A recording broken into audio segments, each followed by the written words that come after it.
Sometimes when you are starting up a company or you are already in a company and are considering adding a new component, maybe something somewhat futuristic or an advance in technology that you think will be very helpful in the future in the market, maybe a whole new department or a whole new area to branch off of where your company is, what occurs is that you have the right idea and foresight, and the problem is that you may just be too early. Now, what do I mean by this? I'm talking the market is not there yet, and it will not be for another 10 years, 20 years, 50 years, or 5 years, or 2 years. And starting too early to try and capitalize on something that you correctly assumed would be some huge advent in changing how people interact and uh, move in this industry and do their shopping or whatever it is, you could be absolutely correct. And you could be correct in the fact that this will make a lot of money, but you could be wrong in the timing. Because if you come in too early with this whole sort of setup and have it already, there's so many problems if the market is not there yet. And this has been illustrated in three big examples that I will show you guys right now. The first being Alibaba. Alibaba is a internet conglomerate, similar to Amazon in one aspect of it, and similar to eBay in another aspect, but also very different. Um, and basically, when its founder first found out about the internet during its release, he had already envisioned almost immediately how important this market was, how the internet would change everything. The problem was he was too early on the uptick. He, I would say I wouldn't say mistimed the market, but he knew, he found out and later knew that it was not the right time. He had the right vision, but the market was not there yet. Consumers didn't understand the internet. The internet at the time was just something for really tech savvy people. And he was almost a decade early. And there he was, almost right after learning about this thing, trying to start a Yellow Pages website on the internet about China. Unfortunately, that went down the drain because it just was too early. The market was not there. Um, and then later on, you know, Alibaba came about, and that took about 10 years from when it started to becoming the world's largest uh, IPO market cap company in the United States. Um, and so there's one of that's the first example. And there's this one quick quote I want to mention. He said when it's actually filmed. He says this quote when he resigned himself to giving up on this Yellow Pages thing after pitching it to the government, pitching it to the because the if you guys are wondering why the government, because they controlled the internet at the time in China. So anyhow, his quote, and I am sort of summarizing it, went something along the lines of, "It doesn't matter that I failed.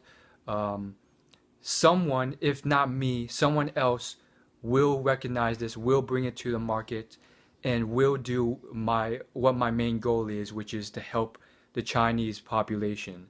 And the goals and objectives he set were not to make money, but for greater, higher calling purposes, which ultimately helped him make money. Kind of ironic. Anyhow, the second example I want to give you guys is the whole story of how Reddit came to be. Reddit, first off, before that started, the founders they were pitching a startup idea where basically they wanted to make a mobile phone application that will let you order your subs and whatever type of food you wanted from this specific restaurant, because they realized that it was such a waste of time to wait in line when you could just electronically beam this thing in. And they thought this was an amazing thing. And when they pitched the idea to Paul Graham said, "Oh, this is going to be end of all lines." Unfortunately, later on, Paul Graham, through his venture capital firm, decided to reject the idea, and he essentially said one of the reasons was that the market was not there. There was no mobile phone applications. There was no iTunes. There was no App Store at the time. None of this stuff existed, and you had to go through carriers to do any of this stuff. And although the idea was inspired by the touchscreen available at this restaurant slash gas station, that's as far as the technology had went at the time. Nowadays, boom, we have mobile phones everywhere. Every person has a mobile phone. So the environment has changed to a point where now, had that idea been pitched, the market was there for the taking. But at the time, it was just too early. Things, you could have created the perfect phone application. Most likely not, because again, there's also a lot of software programming and application technology that wasn't available. It just didn't exist at the time, and things couldn't work. And finally, I'm going to give you the example of the film industry. And again, I'm going to throw out the film Avatar, where James Cameron, he had this idea of making this futuristic science fiction film for a very long time, and it was many, many years in the making. And he had to put it on pause because he realized that the technology to create the visual effects that he needed to make the film to the standard that he wanted was not there yet. So he had to put this film on pause in faith that one day the technology would be there at an affordable price to do this, rather than rush the thing and come out with a crappy product, or dramatically overpay for a crappy product because the technology wasn't even there, and you're paying top of the dollar for crappy technology at the time, which was the best technology.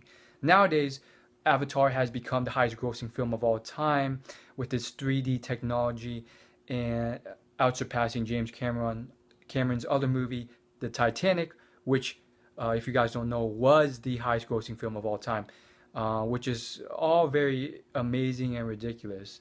And it's all quite astounding. And again, this applies to so many different things. It doesn't apply to everything. Again, it's just one of the many factors, the many, many factors and models out there that are useful to be knowledgeable about when going about your business to achieve the best success you can. And there's many other examples out there of similar instances where this sort of stuff has taken place.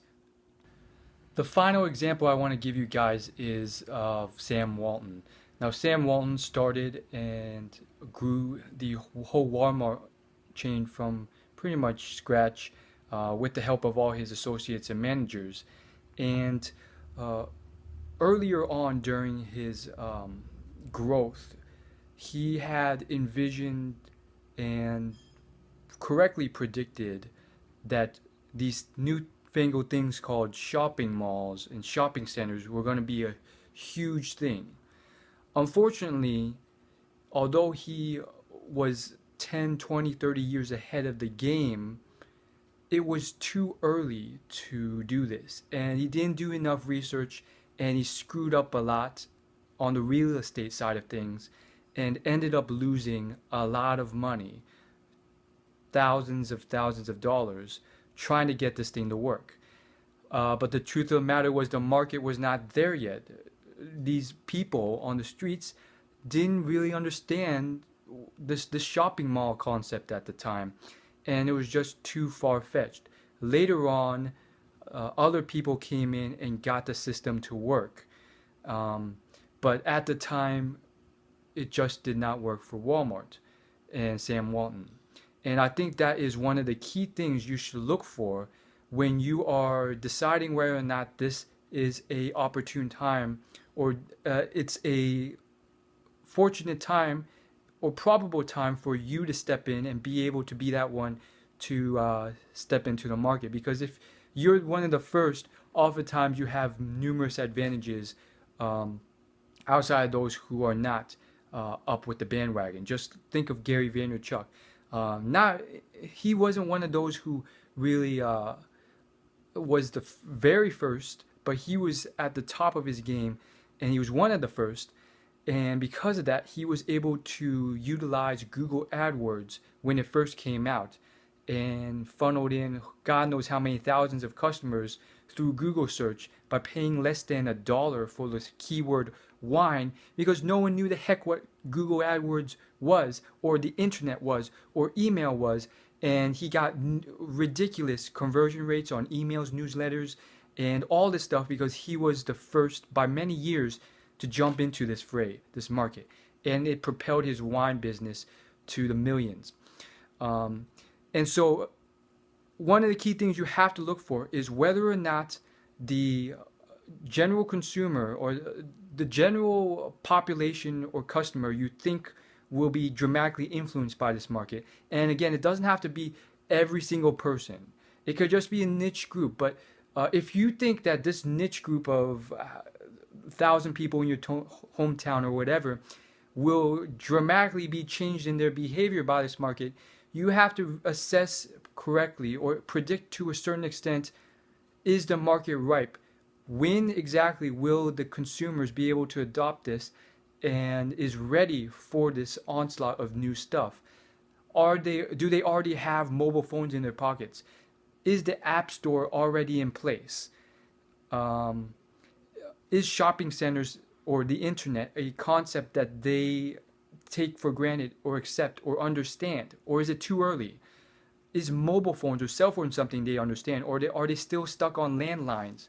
Is the home computer something that's actually there? Or is that just something way off in the distance that they don't comprehend or use yet, and won't for a while?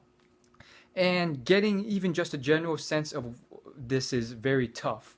But having a better idea about where it is and when the market is can be very useful in coming in at the right time rather than wasting a lot of money. As always, like, favorite, comment, subscribe. Thank you so much for watching. Check out my channel for other videos. I'll see you guys later.